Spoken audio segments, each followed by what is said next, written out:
y es básicamente los esfuerzos por tratar de ganar la guerra a los países lo que hace que se hagan esfuerzos pues, muy fuertes para lograr tener elementos y poder ganarla. Esto hace que de alguna manera en ese tiempo pues empiece a trabajar con las computadoras, y esto ha motivado no nada más desde esa época, pues en épocas nuevas también, pues la Guerra Fría básicamente es un aliciente fuerte para que se gane supremacía en lo que es los adelantos científicos y tecnológicos.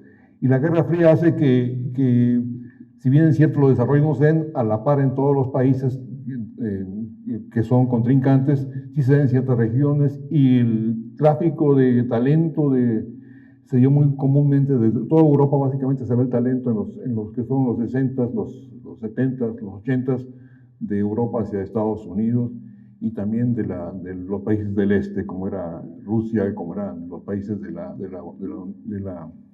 Rusia antigua, de la Unión Soviética antigua. Y esto hace que, pues entonces se enfoca en todos los diseños de la computadora, básicamente a lo que es el desarrollo de armas estratégicas, como es bombas nucleares, a lo que es diseño de aeronaves, submarinos, todo lo que es equipamiento donde se ocupe talento, pues la mejor forma es hacerlo en computadora. Y así nace el caso que sería lo que es la ENIAC, lo que es la C6600, lo que es la EIAC, y aparece la CREI 1 por allá por el 72, todavía no nos hacía CICES en esas fechas, y nace la CREI. Y a partir de la aparición de la CREI, básicamente hay unos desarrollos muy importantes, que es lo que son las computadoras vectoriales y las máquinas de memoria distribuida. De alguna manera, estas dos vertientes son las que se han seguido, se evolucionan, se mejoran, pero al final de cuentas es básicamente lo mismo. Hace 65 años, o más de 65 años ya, la UNAM básicamente fue la primera institución que tuvo la primera computadora. Esto, digo, para hacerlo UNAM, el 8 de junio del 58 se creó la primera computadora, y era una computadora básicamente que ni siquiera era una computadora nueva, era una computadora que estaba en UCLA, y la compraron a plazos o pseudonada con algún proyecto que tenía en particular, y hace que esta computadora llegue a UNAM en el 58. Y a partir del 58 se crea lo que se llama el Centro de Cálculo Electrónico. Este nombre es importante porque después viene a impactar a otras áreas de lo que es el desarrollo de las computadoras en México. La computadora era muy pequeña, básicamente 1300 operaciones por segundo, lo que ahorita el celular pues es una risa, ¿no? Operaba con tarjetas perforadas. La manera de operarla era que había que perforar unas tarjetas que eran del orden de media hoja de cuaderno, y se metían del tamaño de cartoncillo. Y la aplicación se dice que pues usaban los físicos, los astrónomos. La realidad es que apenas estaban aprendiendo a utilizarla. Era todo un rollo utilizar una computadora. El que sabía un poquito programar en computadora, si sabía programar en ensamblador, o sabía programar en algún lenguaje que en ese momento había, pues había que hacerlo en tarjetas, y se hacía línea por línea un programa. Imagínense un programa que tenga 1 millón de líneas de código, pues ahí se van a esperar 1 millón de años, ¿no?, trabajando.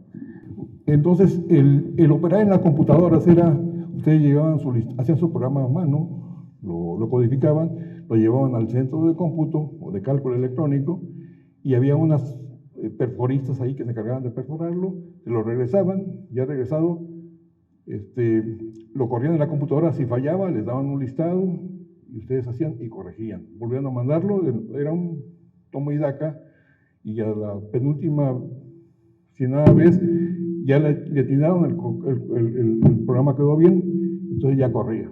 Y para correrlo, pues había ciertas horas, porque nada más las máquinas podían correr un trabajo a la vez. Entonces era todo una odisea. Y entonces se habla de que los astrónomos y los físicos, los ingenieros y los químicos de la UNAM lo usaron. Yo digo que sí lo usaron, pero apenas para aprender, porque apenas era el concepto, de hecho, de utilizar las máquinas computadoras era muy complejo. No entendía uno cómo funcionaban las máquinas. Bueno, al menos es lo que me cuentan, y fue el caso que yo alguna vez viví también. Sí. Este ingeniero Beltrán es el que está en los anales de la UNAM, que es el que se encargó de conseguir que la computadora fuera de la UNAM. Y aquí está básicamente con un colega y está trabajando en la computadora. Aquí, pues entonces la UNAM ya se da por satisfecha y empieza el boom ya de lo que es la computación en México. Estamos hablando del 58, en Estados Unidos pues empezó desde la guerra, y en Alemania, en Inglaterra, comparativamente con lo que estamos. También en la UNAM básicamente empieza la primera demanda por gente que sepa de computadoras y se crea el Centro de Investigadores de Matemáticas y Sistemas. Es importante este Centro de Matemáticas y porque fue el primer centro que se forma para formar recursos humanos en México. Y después, como este centro era un centro de servicio, no podía ser un centro de investigación, posteriormente evoluciona y se convierte en instituto.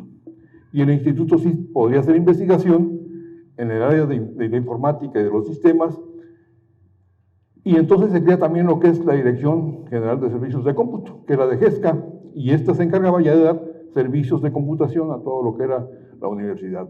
O sea, es un papel fundamental de la universidad porque pues no teníamos nadie más que hacía investigación más que la universidad. Posteriormente el Politécnico, a través de su Centro Nacional de Cálculo, también tiene una computadora de este tipo, pues eso ya fue en los 60s, y es donde empieza a diversificarse un poco el conocimiento. El Poli y la UNAM básicamente son los dos centros que en la historia se registran como de investigación o universitarios que se registran para hacer desarrollo.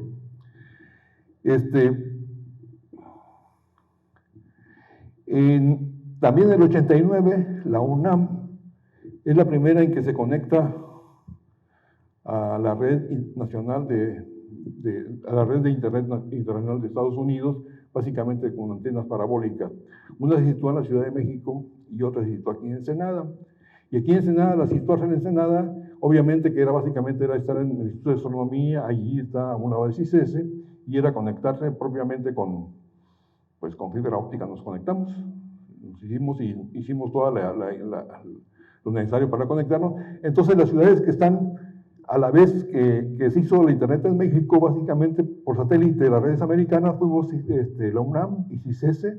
El TEC de Monterrey tenía un enlace, pero era a través de un cable de una línea privada, algo así como 19.600 baud, podía decir como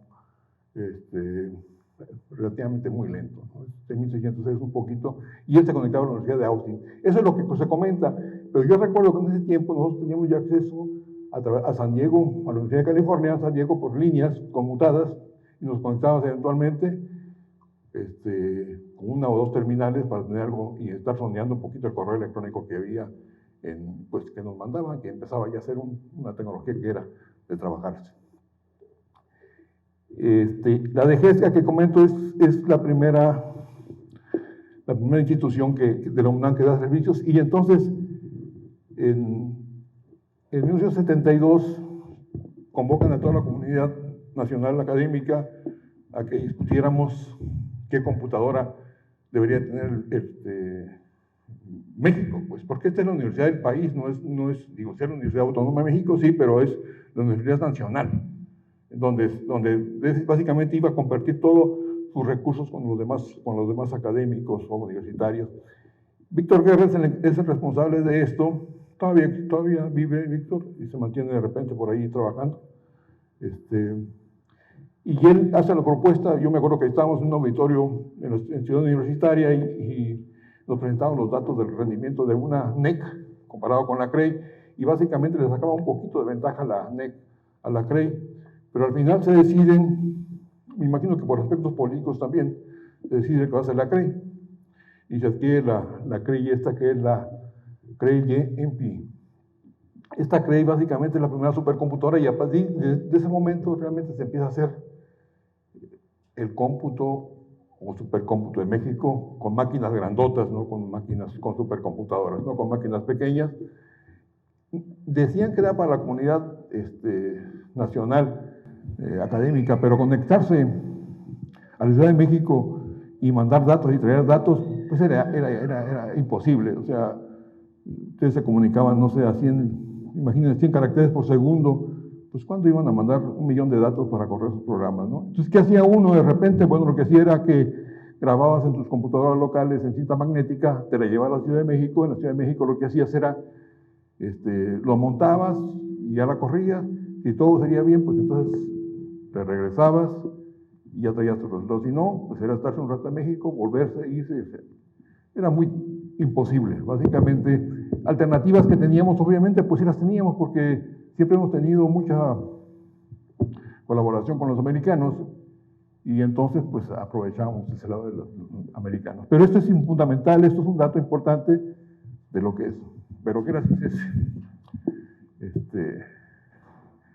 CICES se creó el 18 de septiembre del 73, estamos a 50 años ya casi de eso, de la formación, y se crea entre amigos. Básicamente Nicolás Grijalva no es el más importante, sino Ordaz, Raúl Ordaz es el que mueve los hilos básicamente cercanos al presidente Echeverría, lo convencen de que creen un centro de investigación a la distancia, y la gente de astronomía, es porque aquí arriba estaba el observatorio de San Pedro Mártir, y había que tener elementos para poder que creciera esto aquí en Baja California. Otra cosa importante era que no tenían infraestructura tampoco los de San Pedro, o sea, estaban donde están ahorita alojados. Es un terreno que nosotros les dimos un pedacito, les dimos nosotros, dice ese, ¿verdad? Para que pudieran ahí su parte del Instituto de Astronomía. Ellos seguían operando en San Pedro. Entonces, al empezar con un grupo de investigadores, Nicolás Grijalva, que es el primer director de CICES, nombrado por la Junta Directiva, pues se trae a un grupo de gente de la universidad, generalmente estudiantes de la maestría en Ciencias de la Tierra, en Geología, en áreas que él se dedicaba. Él era un doctor en Oceanografía Física por parte de una universidad en Alemania, y él viene a ver qué puede hacer acá. Tenía relación con gente de Scripps, aquí de UCSD, y entonces viene a ver qué puede hacer. Y lo que puede hacer, pues ¿qué podría hacer? Pues no mucho, porque es un proyecto que nace pues sin dinero propiamente, nace nada más con la buena intención de que se va a hacer algo acá en la frontera, y además a 3 kilómetros de distancia, pues un poco más. Y optan por crear el Centro de Cálculo Electrónico, el mismo nombre que tenía el Centro de Cálculo Electrónico del UNAM, pero hacía en el 58, varios años antes. Y básicamente se sitúa en la calle Novena y Gastelum. Ahí estaba lo que era el Cablevisión por ahí. Los que tenían, ahí pagaban en Cablevisión. Después nos cambiamos a lo que es la Ruiz y Espinosa. Quien estaba allí básicamente, él era señores Bautista y Alberto Beristán. Ellos no me tocó conocerlos. Yo llegué después, todavía estaban más viejos que yo. Al que sí me tocó conocer fue Armando Valenzuela, que era muy amigo. Él era el chofer básicamente de Nicolás Grijalva. Esta es parte de la historia, y poco a poco Armando es muy hábil y se fue metiendo, y al final de cuentas es el que estaba dirigiendo básicamente al centro de cómputo, ¿verdad? Él era el chofer de Nicolás Grijalva. En 74 viene un investigador que es Richard Mitchell, se incorpora con nosotros, y entran de repente. Empezamos ya a tener, como ya adquirimos una computadora, o vamos a adquirirla, empezamos a tener el concepto de lo que es las operadoras de computadora que se utilizaban. En ese tiempo empezaban a tener una plaza, y generalmente era para mujeres que se daban. Estas son las dos computadoras que en ese tiempo tenía CICES. Esta todavía la tenemos ahí guardada. Es una calculadora. Estos números básicamente son bulbos, ¿verdad? Son pequeños LEDs, digo no LEDs, digo bulbos, no son LEDs, son bulbos. Y se forman las letras, pues un bulbito que se prendía y había que programarla con esas teclas, y tenía una cinta de caseta ahí para grabarse. Todavía la tenemos y funciona. Y esa otra, nada más me tocó verla de lejos, nunca la vi. Obviamente que el centro, conforme fue creciendo las necesidades de los investigadores, empezaron a demandar poder de cómputo, no se tenía computadoras. Las computadoras esas que les mencioné, pues eran una burla esas computadoras, no eran ni computadoras, eran calculadoras, y era más rápido. No sé si alguien conoce las reglas de cálculo, era más fácil con las reglas de cálculo hacer cálculos que con las calculadoras esas electrónicas. Y cuando hay un cambio de director, que es Saúl Álvarez Borrego, él se encontraba de director de Ciencias Marinas, se viene al CICESE y revoluciona completamente esto. Lo nombra director interino y empieza la revolución en CICESE propia. Estaba muy joven, con ideas nuevas. Se había ido ya Nicolás Grijalva y entra Saúl Álvarez Borrego. Con la llegada de Saúl Álvarez Borrego también llega esta persona que es Rubén Prieto Díaz, que es un investigador que salió bueno, porque era un buen investigador, muy trabajador, y revoluciona también al centro de cómputo del CICESE. Empieza con planes y con programas y quiere computadoras, etc. Y pues se los empiezan a dar, ¿verdad? Esta es cuando estaba CICESE al principio, ahí está la foto esa clásica de la gente que lo formó. Esta es la junta directiva, la que está aquí, la junta directiva, y este es el director Saúl Álvarez Borrego. ¿Verdad?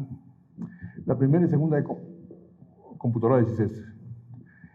Se adquiere la primera computadora, que es una Nova 1200. Esta Nova 1200 es una computadora que era su memoria de ferritas. ¿Qué quiere decir eso, ferritas? Cuando ustedes grababan en la memoria de ferritas, hagan de cuenta que era imán. La información permanecía sin electricidad, se permanecía imactada. Y entonces esto hacía que la memoria nunca se agarrara. Entonces ustedes podían parar la computadora y prenderla y podía ser que volviera a trabajar sin problemas de no hacer un arranque o un boot, un restart que le llaman, ¿verdad? Entonces esta computadora era de ese tipo. Se adquirió con la influencia básicamente del doctor Harold Johnson. Harold Johnson fue un investigador de la NASA y de astronomía de la Universidad de Arizona, y tenía mucha influencia sobre el CICESE por los astrónomos mismos, la misma tendencia. También la UNAM tenía estas computadoras que eran las Novas, y eran muy buenas para instrumentación, y a raíz de eso también la influencia básicamente compra CICESE esa computadora sin saber qué compra. Compra una computadora. Lo bueno es que pues no sabe para qué, no sabe si era la mejor opción, pero al final de cuentas las usa y empieza a trabajar con ellas. Esta es una computadora muy interesante porque era una computadora de 16 bits. Había una compañía que se llamaba Digital Equipment Corporation que hicieron el desarrollo en el laboratorio, pero a la mera hora no implementaban ese procesador de 16 bits y no confiaban. Estaban trabajando con una PDP-8 y trabajaban mejor con un procesador de 8 bits, no querían el 16 bits. Se salen de Digital Equipment Corporation los ingenieros, se van a informar a una compañía que se llama Data General, y el resultado de esta computadora que se llama Nova 1200. Imagínense, 32 kilobits, o sea, pues no sé, cualquier cosa lo tiene, ¿no? Se trabajaba con unos teletipos, era a 100 caracteres por segundo esto. Había una cinta como esas como papel de baño, pero pues era un cartoncillo. Se perforaba y por ahí se metían los programas y se leían, y se perforaban, se leían. Por ahí era todo un rollo, así todo un arcaico completamente, pero en fin, se podía trabajar. Bueno, aquí les traigo básicamente es la cinta perforada. Miren, ahí está. Aquí está la perforadora de tarjetas. Aquí está el bonche de tarjetas. Este podía ser un programa que sumara y restara nada más, básicamente, ¿no? Este era un perforador de tarjetas. Esta era la primera cinta magnética que ya pusimos. Estos eran los discos de cartucho que le pusimos a la máquina. Este era el teletipo esta era básicamente la entrada del humano a la computadora por teletipo directa, y lo podía hacer uno con cinta perforada, también tenía el código perforada. Esta era la computadora central, que tenía un panel de control con botones, y el cual uno podía encenderla directamente desde aquí o desde acá, desde la consola central. Y había un graficadorcito de plumas que era XY, y ahí se graficaba. Este es el staff del 76, del CICESE de cómputo, 76, y principio del 77. Estas son las operadoras, les digo, mire, pura jovencita. Todas ellas totalmente viven, son muy amigas. Ella ya se jubiló. Este es Armando Valenzuela, el que les decía que se hizo dueño de la jefatura, y este es Richard Mitchell, que fue el director de cómputo. Cuando llegó Rubén Prieto, que es él ya sale de director. Allí atrás hay una propaganda peruana de guerrilla. Acá hay los teletipos que les decía, hay dos teletipos. Aquí ya tenemos las dos computadoras, esta es una, esta es otra. Tiene el lector de cinta perforada, lector de cinta magnética. Aquí está una impresora Centronics que imprimía como a 100 caracteres por segundo. ¿Sí? ¿Qué más había aquí? No se ve, pero por acá estaba de este lado estaba la graficadora. Bueno, en ese momento es cuando yo llego, en el 77, llego a una convocatoria nacional que hay sobre ahorita vamos a platicar sobre qué. Este es Rubén Prieto, y con la nueva administración de CICESE, básicamente, pues viene todo lo que es el boom del CICESE en ese tiempo. Pero básicamente lo que detona mucho la actividad, claro, todas las áreas, oceanografía tenía sus propias investigaciones, había muchos proyectos con gente de San Diego, porque era la relación más común que se daba San Diego-CICESE. Pero hubo dos proyectos que marcaron, para mi gusto, el que detonó completamente lo que era el cómputo. Uno fue el Proyecto Nacional de Telefonía Rural.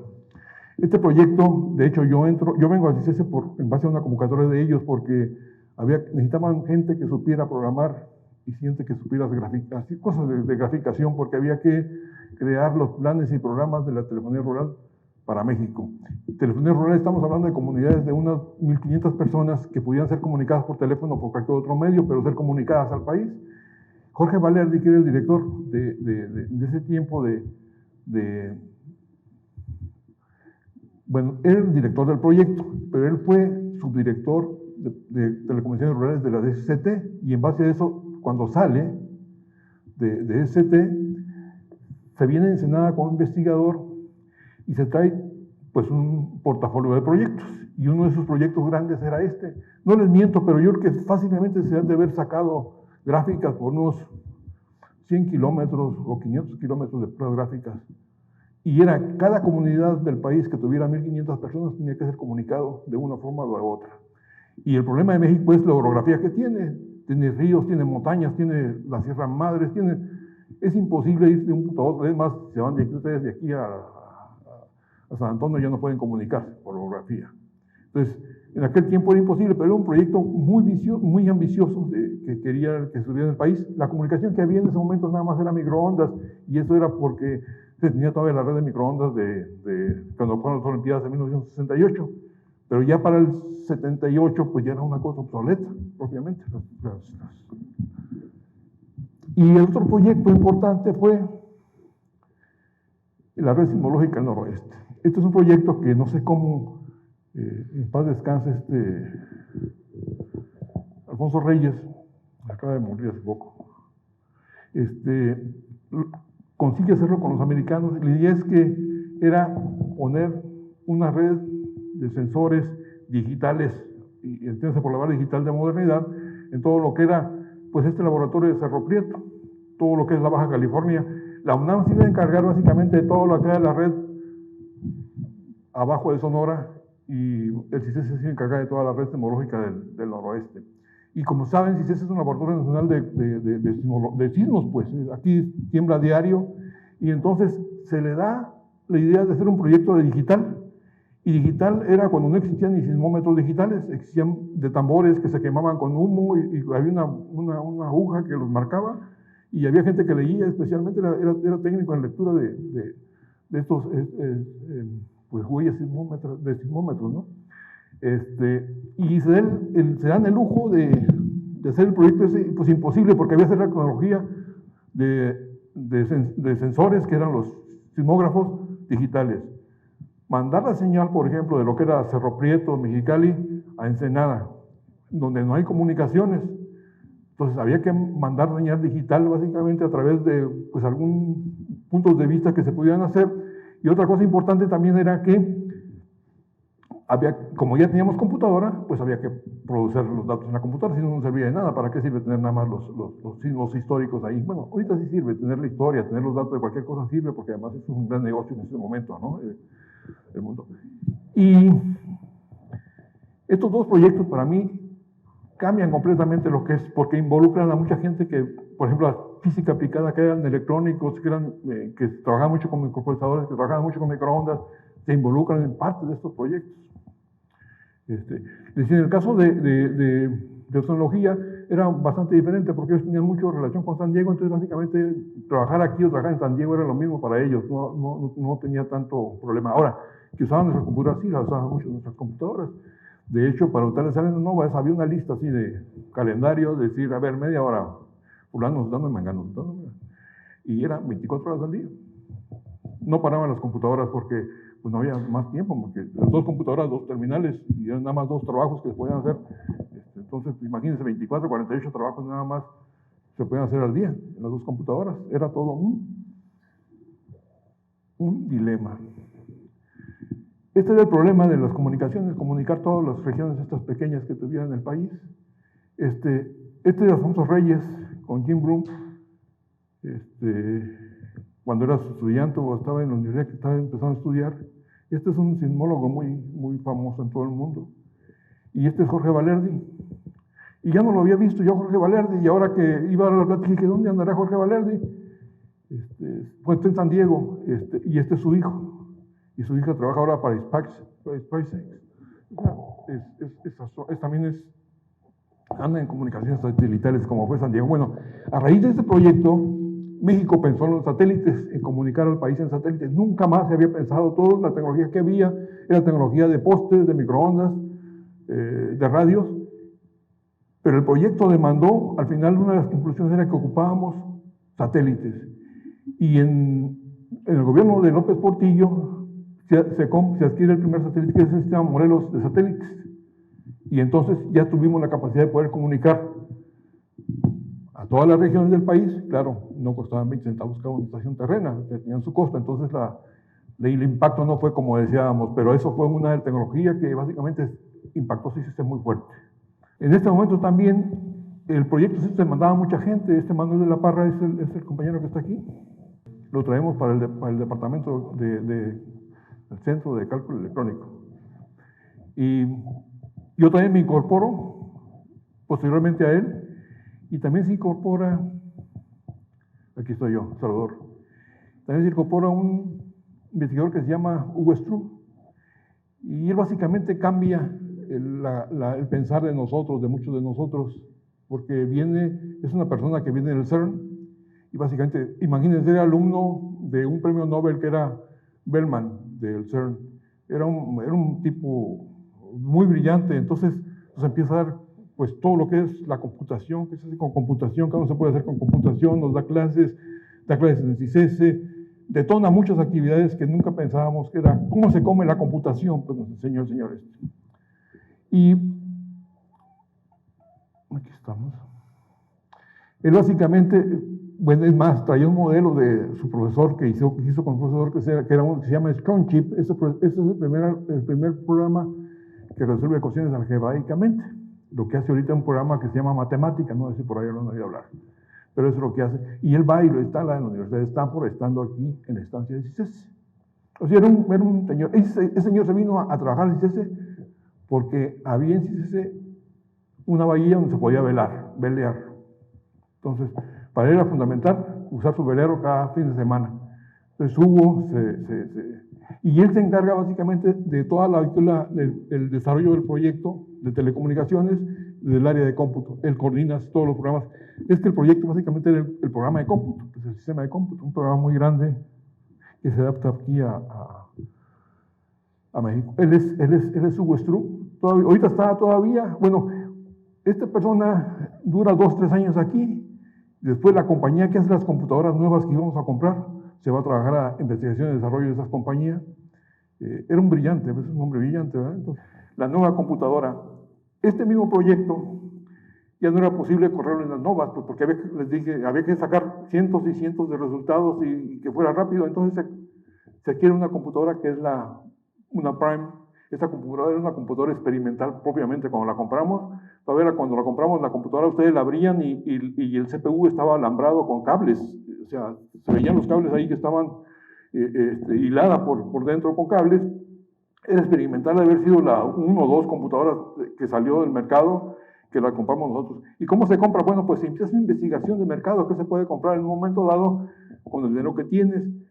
Y pues vimos lo que era básicamente la computadora, por aquí no estaba, pero vimos pues lo que eran las PDPs, la Data General, los que estábamos usando la IBM, la Honeywell, que son las marcas de ese tiempo, y lo único que podemos comprar es algo más nuevo, pero que pues realmente resultaba económico. Y esta computadora básicamente es un parteaguas, porque esta computadora es un modelo ya comercial de lo que fue la computadora Honeywell, que llevó al Apolo a la Luna.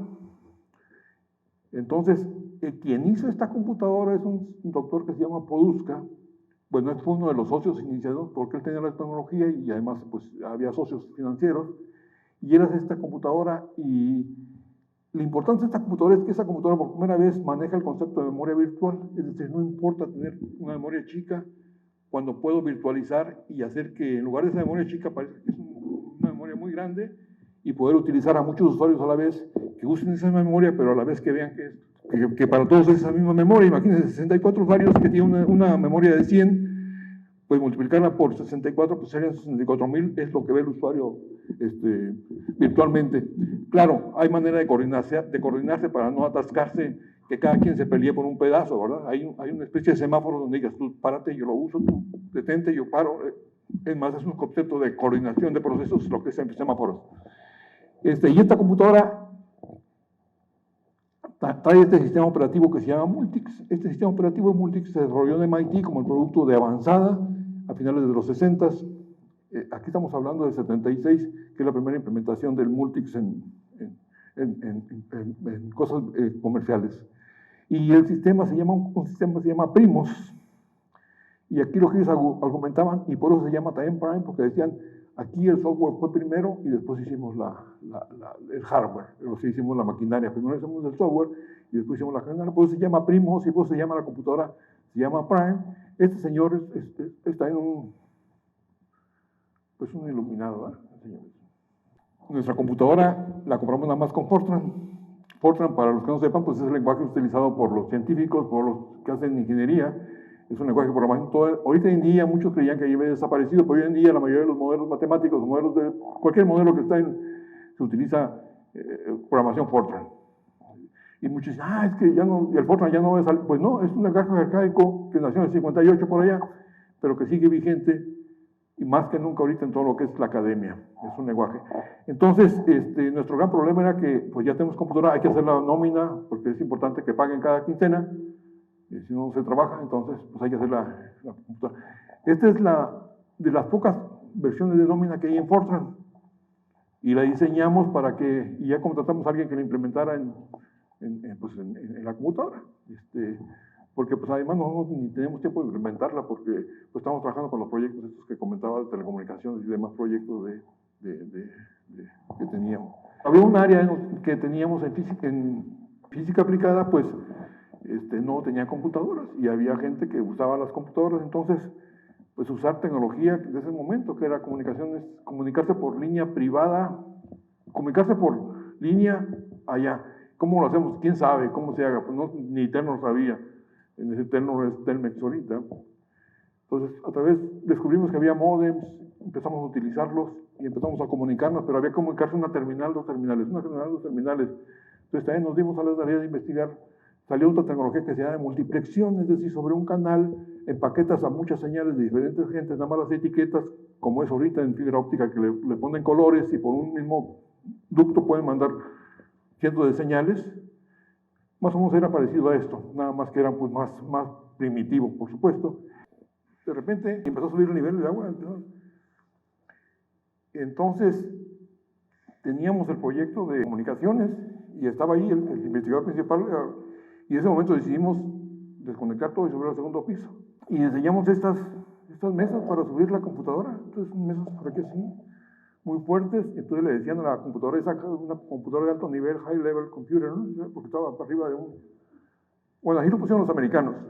Estas son las dos compañías. Y esta computadora que ven acá, la 350, es una computadora que se compró especialmente para lo que era tratamiento de señales de los sismos. La señal llegaba de los sismógrafos digitales a esta computadora y ahí hicieron los algoritmos, o se pretendían hacerlo. Algo que no sabíamos de aquel tiempo era que pues, era muy complicado en sistemas de tiempo compartido dar atención a señales de tiempo real. Entonces, fue todo un reto que pues, tuvimos que tratar de sacarlo al paso. Así estaban las computadoras, se parecían a estas. Ya después, pues sí, compramos una 750 en el 82, y con esa Prime 750 en el 82, como pues queríamos más poder de cómputo, nos compramos este que se llama procesador de arreglos. Este es un procesador de arreglo que lo único que sabe hacer es operaciones vectoriales de matrices, de cosas de cálculo. Entonces, ustedes, es lo que vienen siendo ahorita los coprocesadores matemáticos de NVIDIA o eso. Ese era un coprocesador. Nada más que el problema es que había que programarlo en ensamblador. Y programar en ensamblador, pues es todo un buen cotorreo. Pero hay gente que logró utilizarlos y programarlos. Esta misma configuración, ahora, años después, en ese mismo tiempo, Astronomía le dábamos servicio. De hecho, ellos compran una computadora de estas y nosotros somos los que lo apoyamos ya a Astronomía. De hecho, Astronomía ya es nuestro usuario, igual que la Universidad de Baja California, igual que todas las paraestatales universidades que no tenían computadora, nosotros éramos sus proveedores de servicios. Esta es la graficadora que les digo que sacó cientos de metros, de kilómetros de puras gráficas de conectividad de todos los poblados. No se veía, no estaba tan mal. Este es el profesor de arreglos ahí, como lo tienen. Aquí está cuando ya tenemos con más discos, con más implementación. Por aquí creo que estaba la calculadora esa que les decía.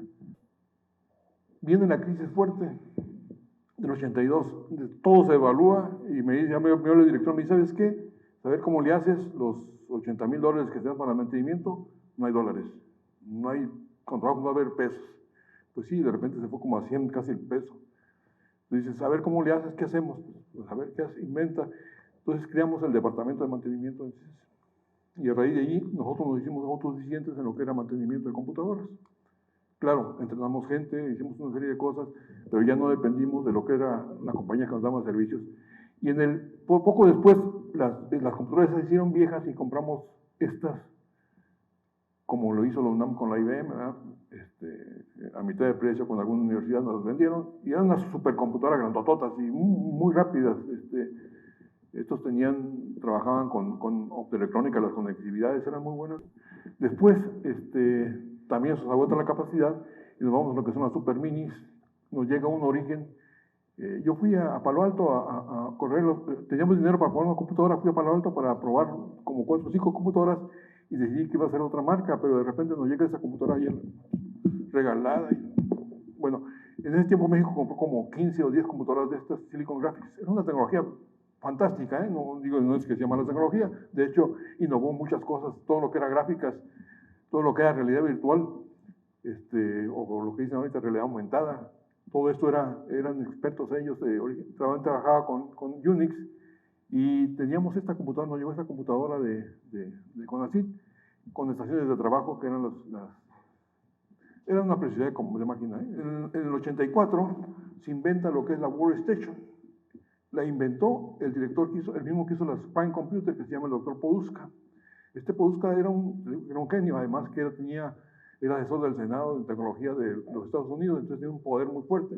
Él inventa la Workstation y crea la compañía que se llama Apollo. Apollo Computer Inc. Y crean las primeras, no lo creía uno, de repente ver una computadora conectada en red, pero aquí en un espacio, y podía uno hacer login remoto y poder usar gráficas, poder usar animación. Una computadora no lo creían. Entonces, adquirimos la primera Apollo, y esa computadora Apollo, pues, no se usó mucho porque también era la Prime era realmente una buena computadora, pero lo utilizamos lo suficiente como para dar. En el 89, cuando entra Mario Martínez, adquirimos la primera red de Sun Microsystem, que fue la línea que duró hasta el 2007, reinando en el terreno de las computadoras en el mundo, ¿no? Bueno, Javier Mendieta, era el director de CICES, es un experto en comunicaciones ópticas. Cuando hicimos la primera red aquí en Ensenada y en México de fibra óptica, lo pusimos a que nos puliera la fibra. No sabíamos pulir, nadie sabía pulir fibra en México. y Javier sí sabía, porque acaba de llegar de Francia, cómo pulir la fibra. Y logramos conectar básicamente astronomía con CICESE por fibra óptica. Una cosa interesante eso. Y obviamente que con esto pues era crear las redes en CICESE, redes de coaxial, que era un problemón. Después se usó el par trenzado, que ya fueron las redes que dieron resultado. También aquí se hace lo que es el Corporativo para el Desarrollo del Internet 2, el CUDI, y nosotros somos fundadores, CICESE somos fundadores del CUDI. Esta era la memoria básicamente de la computadora, esta era la Sunfire, que les digo, computadora, y compramos estaciones de trabajo muy rápidas, que era como esta, que era la Enterprise 1000, esta era una belleza. Todavía las tenemos todas estas, todo ese equipo de lo que es la Silicon Graphics que les menciono, ahí están, están funcionando. Digo, no los tengo funcionando, pero ahí están.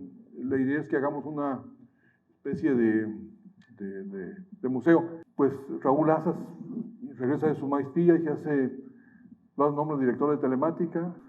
Después entra Gref de director y nombra a Silvia Camacho de director, y renuncia a Silvia Camacho y entra Raúl Rivera, que es el actual director de telemática de CICESE. Hemos impactado en muchas áreas. Nosotros creamos la primera red de periodismo digital en Baja California con el Mexicano. Por primera vez los periodistas se comunicaban desde su lugar a la ciudad de Tijuana y hacían ya su nota digital. Eso fue en el 82. Eso es trascendental. Y no se digan en lo que es formación de recursos. Formamos la universidad, la Facultad de Ciencias, formamos la maestría en Ciencias de la Computación, nos trajimos al TEC de Tijuana, formamos lo que era la carrera de Informática, creamos los centros estos de tecnología de la universidad. Realmente, ahorita es un boom. Baja California es tiene un poder en recursos humanos increíble gracias a lo que se hizo en el caminar de estos años, ¿no? De mucha gente que colaboró y que tuvimos la visión. No mencioné aquí a dos que es importante. Uno era Alejandro Chagoya y Carmen López Laseca. Junto con ellos hicimos los programas de maestría de licenciatura, y con el director que era director de materia condensada, con Cota, y nos trajimos el Tecnológico de Tijuana para acá. Y con el ingeniero Farfán, que en paz descanse, fue el con que hicimos todos los proyectos con la Universidad de Baja California, como fueron las satélites, comunicación por satélites, lo que fueron los centros de software.